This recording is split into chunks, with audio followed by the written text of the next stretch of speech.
Magandang araw mga bata! Narito muli si Teacher Aileen para sa isang magandang kwento. Handa na ba kayong makinig? Umpisahan na natin! Ang pamagat ng ating kwento ay Ang Pamilyang Quago. Akda ni Yvonne Sulapas, iginuhit naman ni Bernajoy C. Sulapas mula sa STO Mandaluyong City. Palawakin muna natin ang ating talasalitaan. Ito ay quago.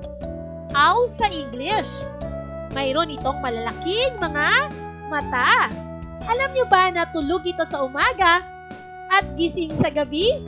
Nabibilang kasi siya sa nocturnal animal. Sino-sino ang mga miyembro ng pamilya?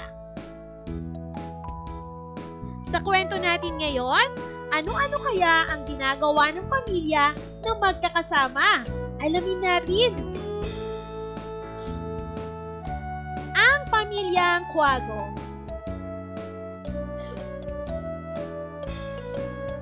Ang quago ay nakatira sa puno.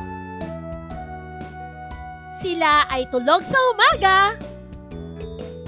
Sila ay gising sa gabi at sama-samang naghahanap ng pagkain.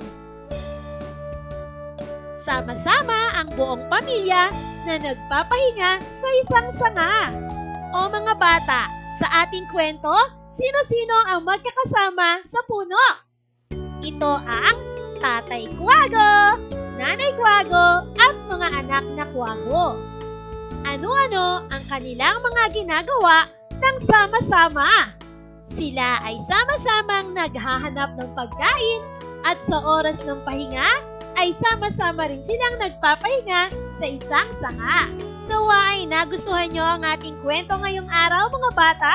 Hanggang sa susunod pa nating mga kwento ha. Paalam! Maraming salamat sa panonood at pakikinig mga bata.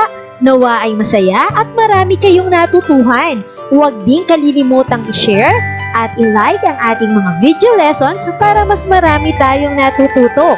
Muli ako si Teacher Aileen na palaging nagsasabing mag-aral ng mabuti dahil ito ang susi sa inyong tagumpay.